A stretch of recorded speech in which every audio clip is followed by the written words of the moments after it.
más de Desmitificando la Epilepsia. Hoy venimos con un programa muy especial y una invitada muy especial. Hoy vamos a hablar de viviendo la maternidad y la vamos a hablar desde la experiencia de un paciente, porque hoy venimos con un testimonio. Y para ese testimonio invitamos a Lía de la Iglesia. Bienvenida, Lía, a este Muchas gracias espacio. por la invitación. Bueno, digamos que como pacientes vivimos muchas experiencias, ¿cierto? Y digamos que la maternidad es todavía, Elía, es como algo que no todas las mujeres hemos vivido, me incluyo, pero otras ya lo han vivido y otras lo quisiéramos vivir, pero hay temores, hay miedos, porque obviamente tomamos unos medicamentos, hay muchos mitos sobre la maternidad, que la mujer no puede quedar en embarazo, que no pueden tener hijos, bueno, todo eso. Y obviamente ya eso yo creo que está desmitificado. Pero entonces quisiéramos saber, como para primero entrar en materia, tú eres paciente con epilepsia, ¿cierto? Como yo creo que la mayoría de las personas que nos observan. ¿A qué edad más o menos te diagnosticaron a ti la epilepsia? A los 11 años exactamente. Tuve las primeras crisis y ahí fue como a la segunda o a la tercera que me llevaron a hacer todos los diferentes exámenes con los neurólogos, me hicieron la resonancia magnética, el electro, etcétera, y ahí se dieron cuenta pues que era paciente con epilepsia y que mi epilepsia era nocturna, es decir, que mis crisis solo dan cuando estoy dormida.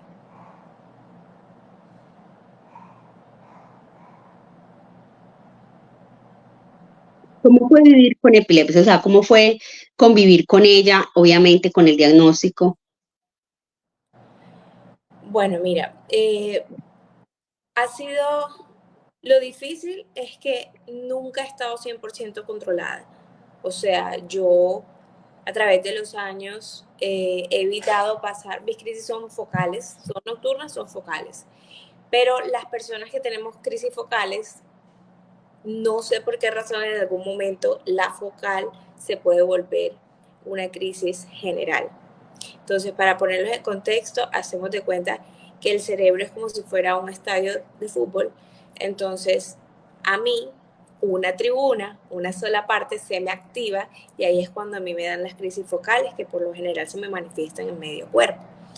Pero algunas veces en mi vida, eh, no sé por qué razón se me ha extendido. Entonces, si volvemos al ejemplo del estadio de fútbol, es como si arrancara una tribuna, hacer la ola y todo el estadio de repente lo sigue. Entonces, ahí es cuando se me vuelve una crisis tónico-clónica.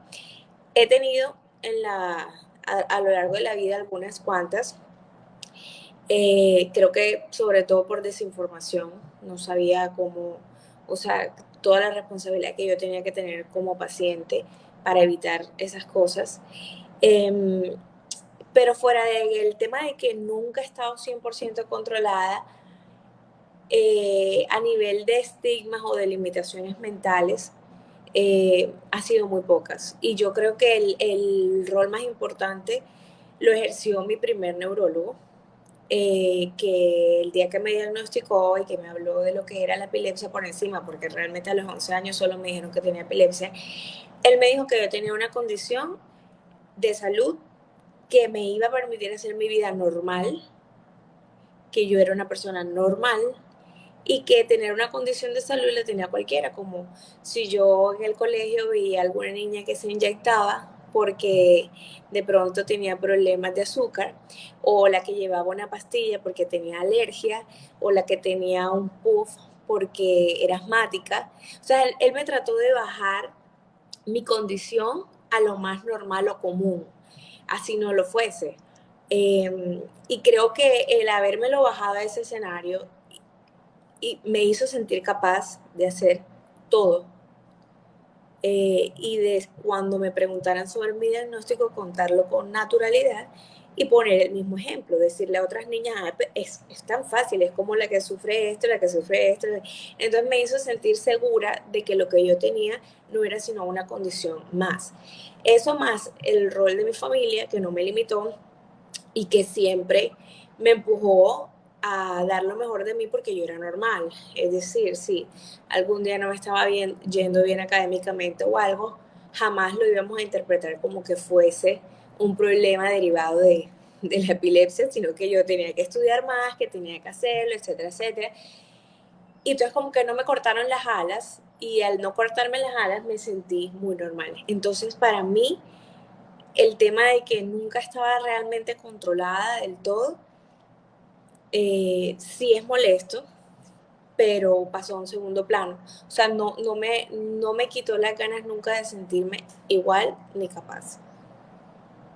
Sí, pues digamos que yo creo que esa experiencia la vimos muchos, yo tampoco, a mí todavía me dan las crisis y eso no impidió estudiar, ¿cierto? Ser una profesional y generar amigos y todo este círculo pues que uno tiene y yo creo que eso es muy importante rescatarlo porque yo sé que pueden haber muchos pacientes e incluso cuidadores eh, y aquí trabajamos también un tema que es la sobreprotección, porque igual uno entiende que cuando se da un diagnóstico de esos, pues es impactante. Y al ser impactante, pues los papás lo que hacen es sobreproteger. Claro, no lo hacen con una mala intención, pero a veces la sobreprotección cierra puertas, ¿cierto? Entonces, eso no es bueno porque la idea es que la persona trate de llevar una vida lo más normal posible. Y tan normal lo has llevado que mira que te casaste, tienes tus bebés, ¿cierto? Entonces, es bueno construirle también un futuro a esa persona, ¿cierto? Digamos que no todas las epilepsias son las mismas, porque aquí hay que hacer como una salvedad, ¿cierto? De pronto la tuya te permitía estudiar, hay otras que sí se acomodan con otros síndromes que son un poquito más complejos, pero eso no quiere decir que la persona la dejen sentada en la casa sin hacer nada, ¿cierto? Porque algo debe haber, o sea, todos tenemos un talento, algún talento tiene que tener esa persona.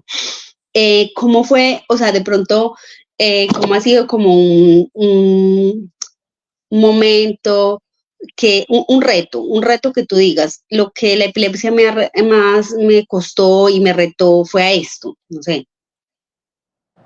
Mm, pues yo creo que el tema de, bueno, han sido varias cosas. Primero, eh, el obligarme a mí misma a buscar información sobre mi diagnóstico. O sea, yo viví como vive la mayoría de pacientes que sabiendo que tienes un diagnóstico y ya se llama epilepsia, tengo esto, vivo con un medicamento y ya. Pero en esa búsqueda de llevar una vida normal, yo salí a vivir en el exterior. Y allá, cuando me tocó contar lo que yo tenía, buscar un neurólogo nuevo, yo estaba en otro idioma, ahí me di cuenta que no sabía nada. Entonces fue el reto de no quedarme con, bueno, voy a buscar la historia clínica para ver exactamente cómo es que se llama el tipo de epilepsia y el tipo de crisis, etc. Sino, finalmente tengo que entender esto. Ya yo tenía 28 años y yo dije, ¿cómo es posible que tengo 28 y no sé nada? No sé nada, o sea, sí se llama epilepsia, pero ¿y con qué se come, etcétera, etcétera? Entonces, en esa búsqueda de tener más información y de entender lo que yo tenía, fue que pues creé el tema de la cuenta de Fundepsia para apoyar a la gente. Eso fue uno de los mayores retos, el conocer lo que tenía y atreverme a hablar de él, porque aunque nunca lo vi como algo malo, tampoco lo contaba. Es decir, si por alguna razón llegaba el tema, yo lo contaba. Pero como nunca fue mi carta de presentación y la gente no lo conocía, más allá de que no lo conociera, yo también lo quise callar.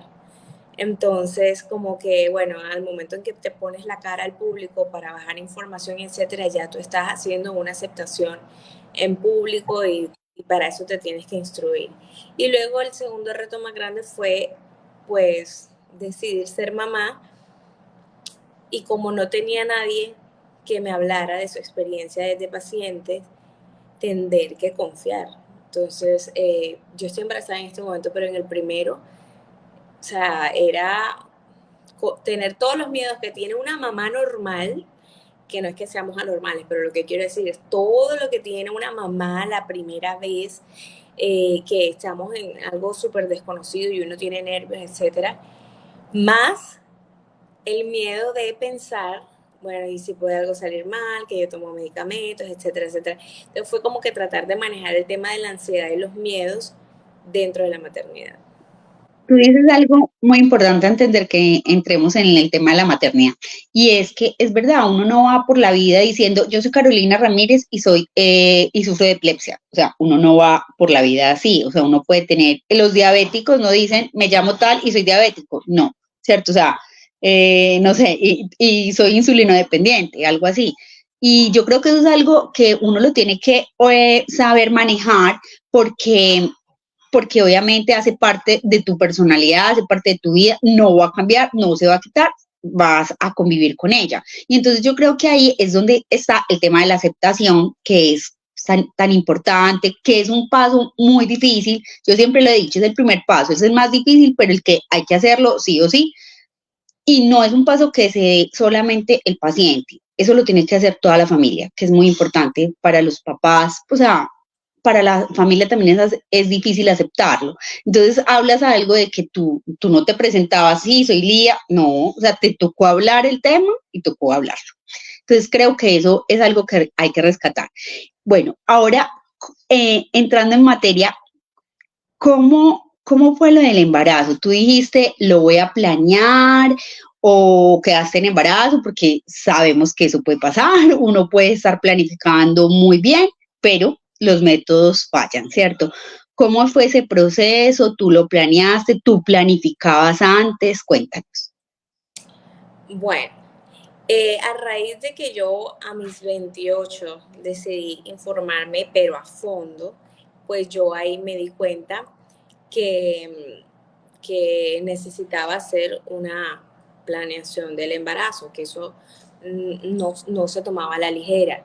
Y fuera de pronto decir, sí, necesito planificar todo este tema, me comprometía que sí era. Entonces, no tenía chance de que me fuese a fallar los métodos de planificación. Yo trataba de ser lo más puntual porque yo sabía una responsabilidad que tenía y unos miedos que tenía de afrontar esto. Entonces, para mí me dijeron que tenía que ser planeado, que desde que entré en una edad reproductiva, que uno entra temprano, pero a cierta edad, cuando conviví con mi pareja, enseguida los médicos me empezaron a decir, ojo, tú vives con tu pareja, tienes que tener cuidado, tienes que planificar.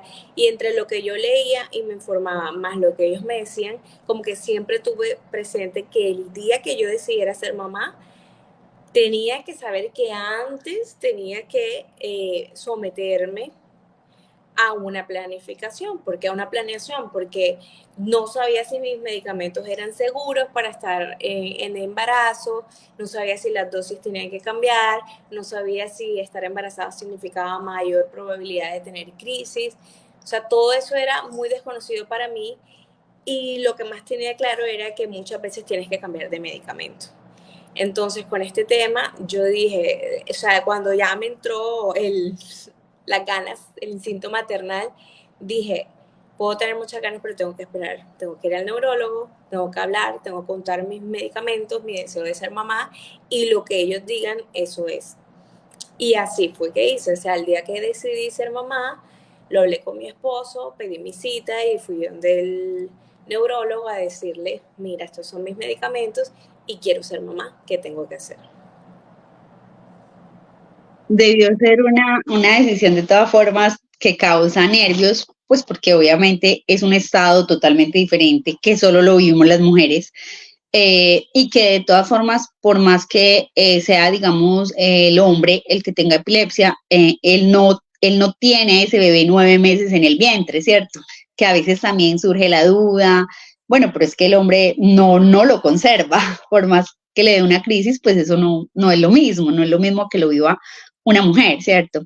Eh, mm, eh, ¿Cómo fue el acompañamiento y el apoyo del neurólogo y de tu familia? Porque de alguna manera es una decisión que tú la tomas, pero de todas formas tiene que haber como una red de apoyo. Sí. Bueno, el neurólogo siempre me dijo que yo podía ser mamá y que lo íbamos a lograr. Pero sí me tocó cambiar los medicamentos.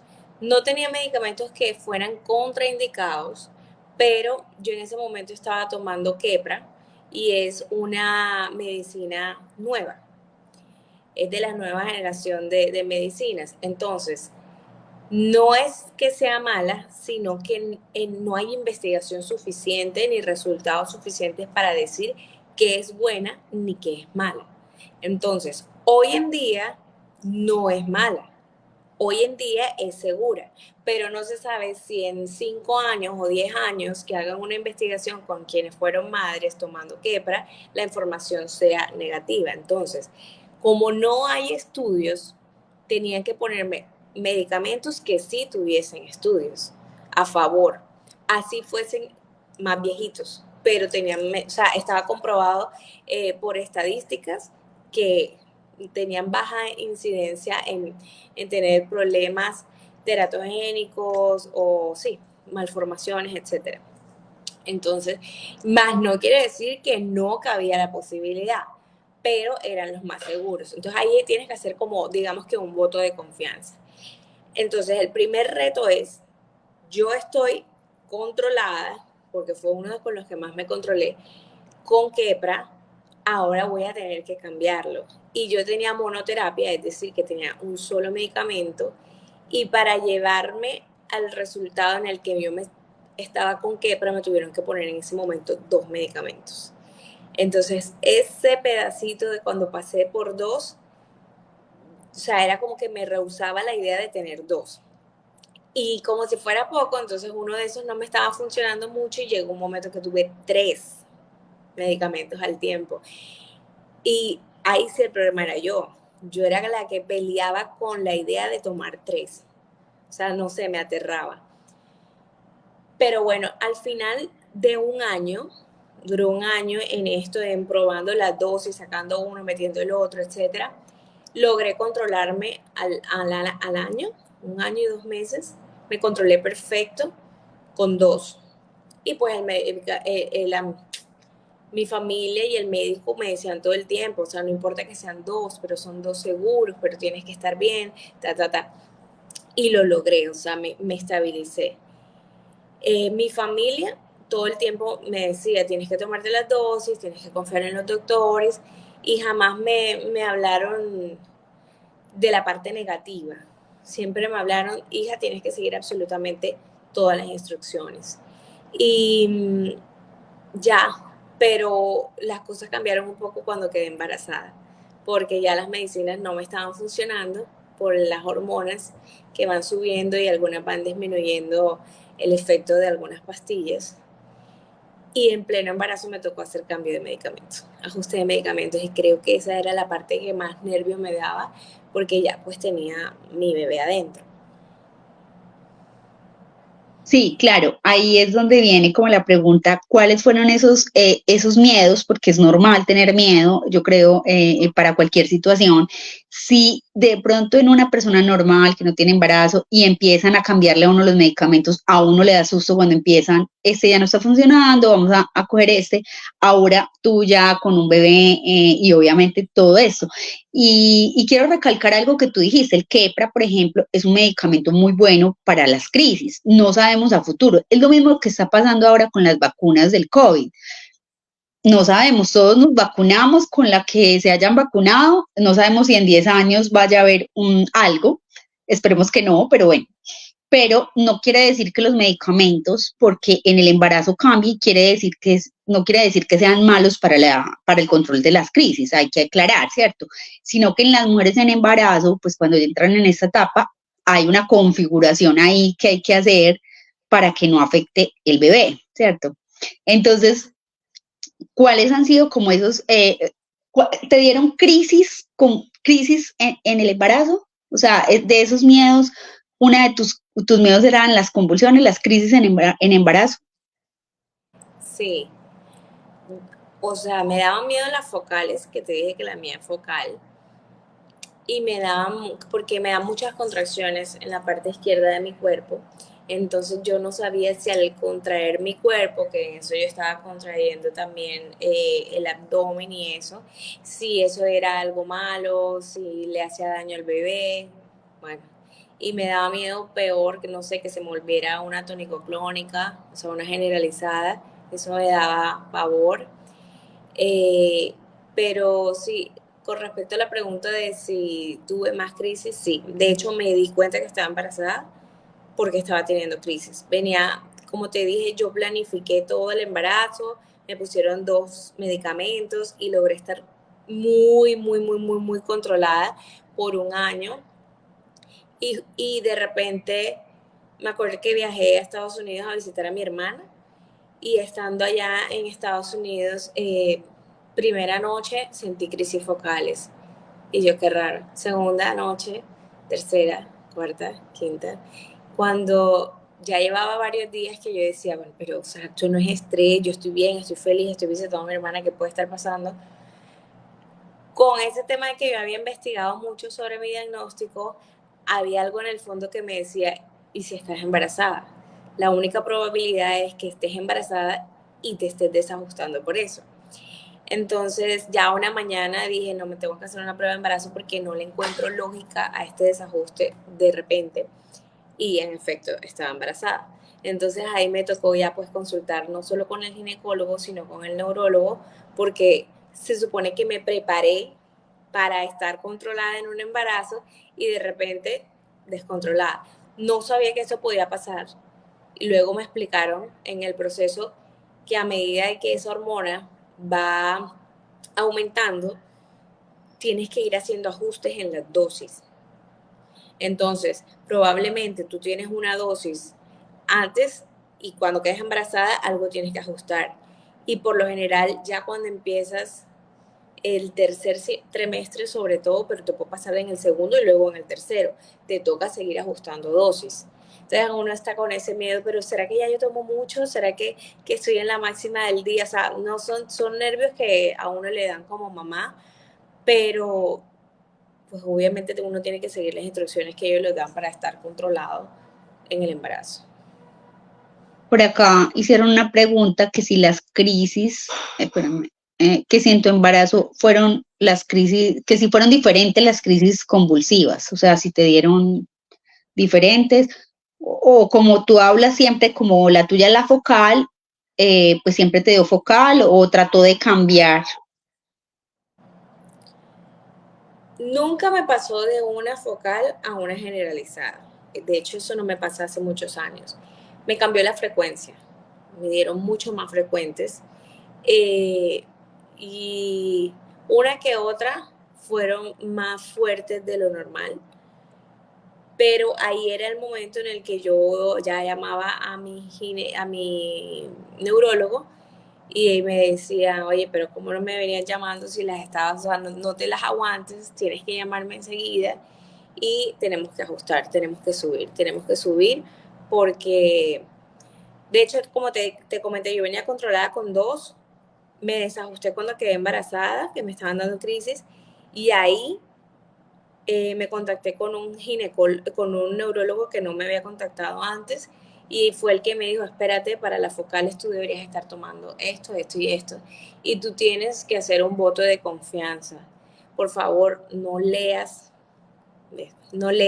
no te pongas en efectos secundarios de todo. La motrigina en el embarazo. No te pongas a leer la letra menuda porque vas a encontrar de cuánta información en internet. Tú tienes que ir de la mano conmigo y tienes que confiar. Entonces, eso fue la primera cosa. No meterme a leer ni a buscar ni nada. Y luego él me explicó que hay medicamentos que es como si, por decir, la placenta se los come. Ellos entran Ujú. a pero en el proceso del cuerpo entre las hormonas y la placenta eso se digiere de una manera diferente, entonces tú tienes que aumentar la dosis porque hay una parte que se está perdiendo. O sea, más o menos así me lo explicó. Y bueno, ya empecé a perder el miedo de subir la dosis y así fue que me mantuve durante el embarazo, pero no me dieron diferentes, me dieron un poquito más fuertes y a medida que avanzaba ya yo entendía, ok, si hace 3 meses no me estaban dando, pero hoy me dio, creo que ya subió demasiado la hormona y ahí me hacían el ajuste. pero no afectaban al bebé, o sea, ese medicamento, que Ni eso es el, importante. ni el medicamento, ni la dosis, ni las crisis. Ok. Ojo, Por eso. acá, me, Tal vez el riesgo más grande es que alguien no se esté tomando las medicinas o por alguna razón le da una crisis y tal vez se caiga o tenga un accidente o algo así.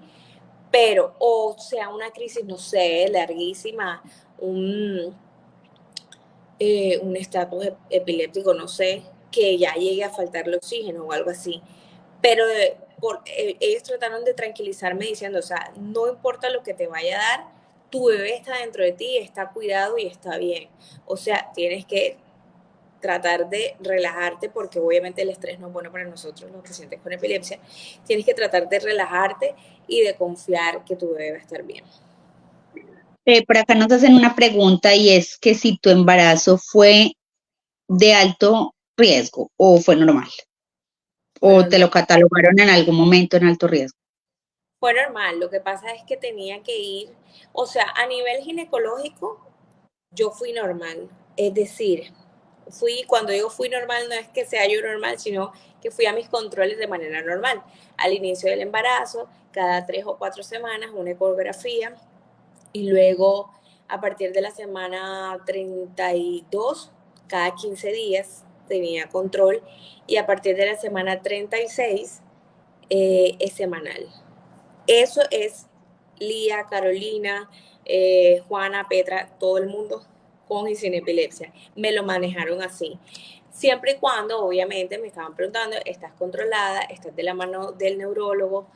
Cada vez que sientes un episodio estás hablando con él y yo pues obviamente estaba haciendo lo correcto. Pero así como que me tuvieran en una lista y me estuvieran diciendo, tú eres alto riesgo, etcétera, no.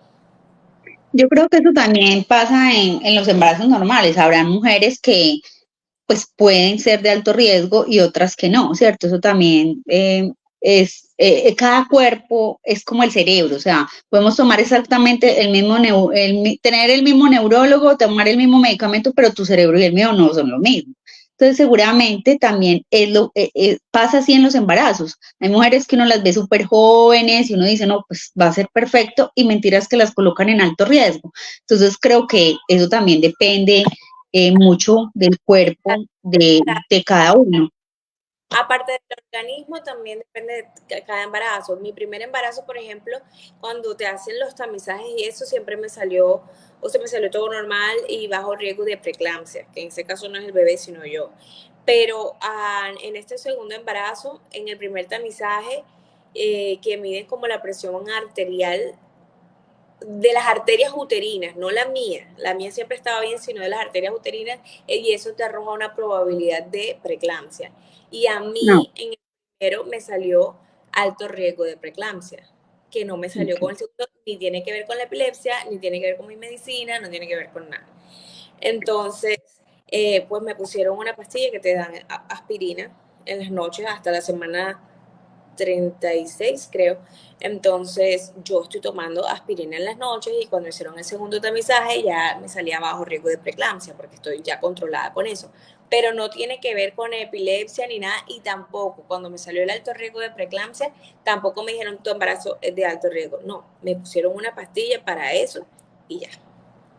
Sí, no, pero de hecho la preeclampsia, digamos que es común en muchas mujeres, así no sufran de nada. O sea, puede ser la mujer más sana, que no se toma ni un acetaminofén, por así decirlo, y le puede dar preeclampsia. Entonces eso, pues digamos que son cosas normales. ¿Cómo fue tu neurólogo y tu ginecóloga estaban en contacto, se pusieron de acuerdo o no sé, tuvieron alguna comunicación o fue aparte y cada uno te manejó pues las cosas? O si tú hiciste ahí como una conexión, no sé. Sí, yo era como un puente. Ellos sabían Ok. quién era mi neurólogo y tenían los datos de mi neurólogo por si algo no salía bien, sobre todo el día del parto. Del resto, mientras yo estoy en mi embarazo, pues ya yo soy la que tengo la responsabilidad de estar yendo a mis controles puntuales con mi ginecólogo. con mi neurólogo, eso es mío. Y luego bajarle la información al ginecólogo. ¿Qué te están dando? ¿Qué dosis te ajustaron? ¿Qué dice tu neurólogo de esto? ¿Qué dice de aquello? Etcétera. Eh, pero el ginecólogo no conoce mucho de neurología.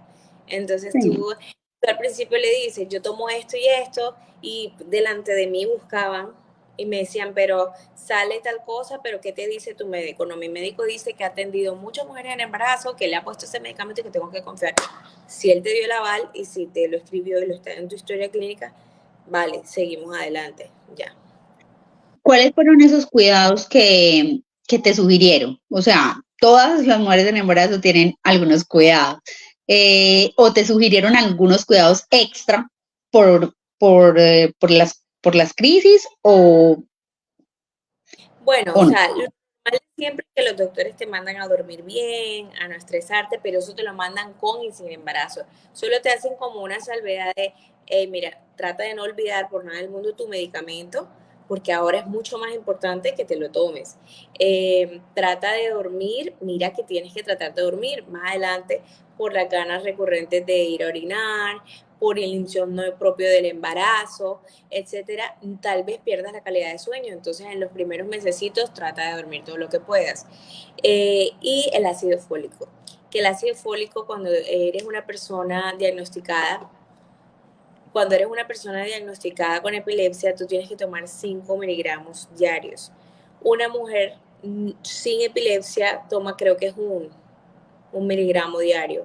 Nosotros tenemos que tener una dosis por encima porque el ácido fólico es el que nos ayuda a evitar como malformaciones en nuestro bebé, a cualquier mujer. Entonces, si tú vienes con una carga de medicamentos que son teratogénicos, es decir, que tienen como efectos secundarios a veces malformaciones. Entonces, ¿qué haces?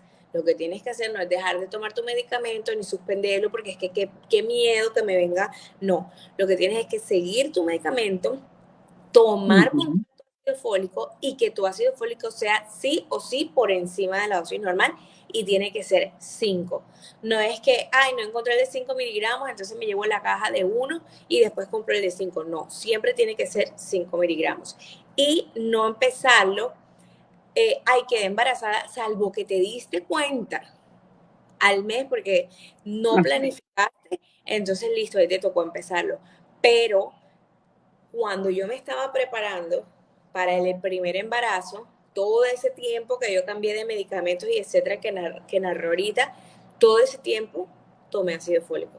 Porque si tú, de 5, porque si tú lo estás planeando, que es precisamente para eso, es para no empezar el ácido fólico en el momento que buscaste a tu bebé, sino desde antes. Y así a tu cuerpo tú le estás dando como una posibilidad de prepararse aún más y contrarrestar el resto de la teratogénesis que tienen los medicamentos normales.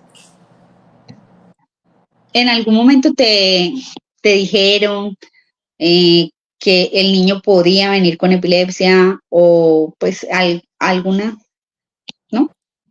No, siempre me dijeron que la probabilidad es muy baja.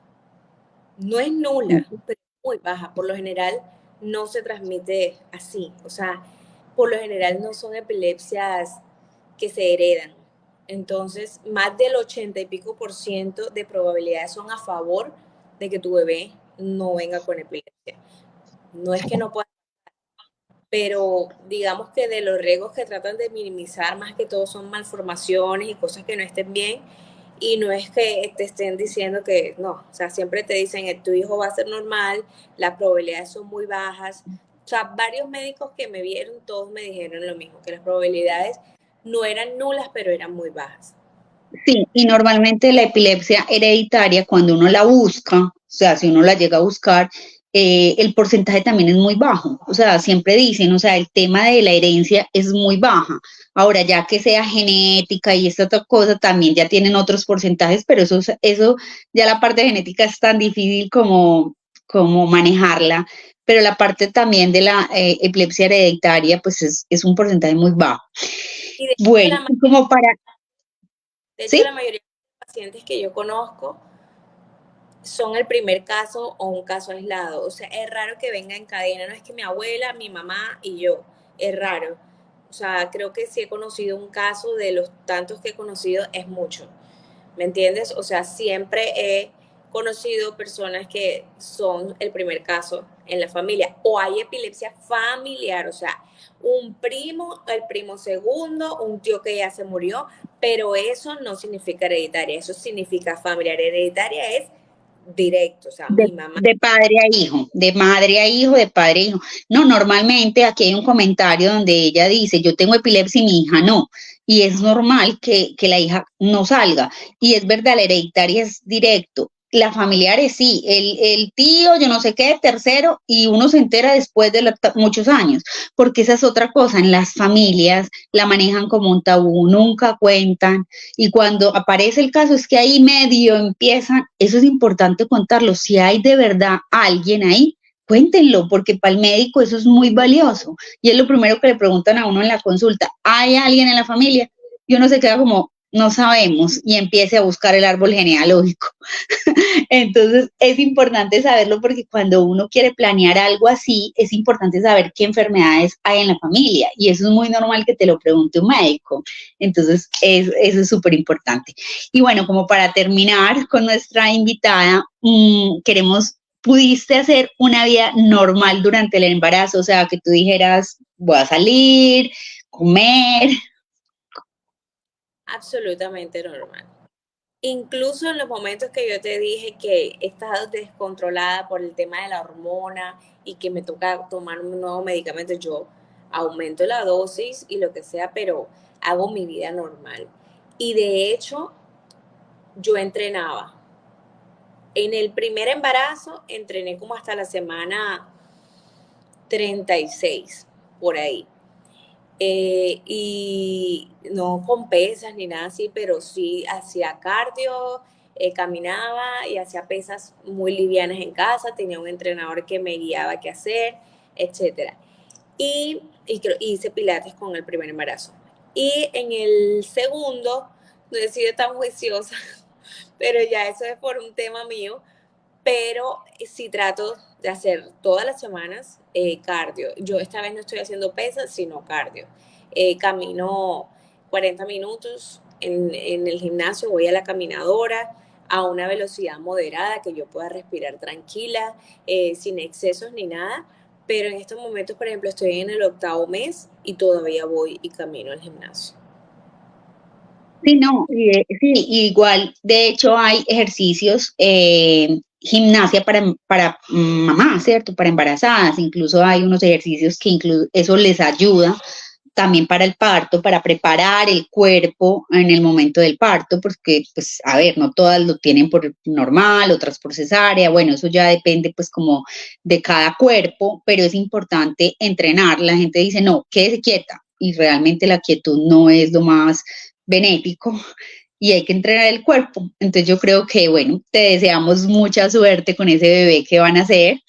Elía es una persona que ella, como lo dijimos al principio, es paciente con epilepsia y aquí vamos a dejar las redes de ella porque ella hace lo mismo que hacemos en Renacer, ella educa en epilepsia y la educa por medio de Instagram, una página que se llama Fundepsia. Aquí vamos a dejarlo en los comentarios para que la sigan, porque ya después de que ella salga pues de este embarazo, ella se va a volver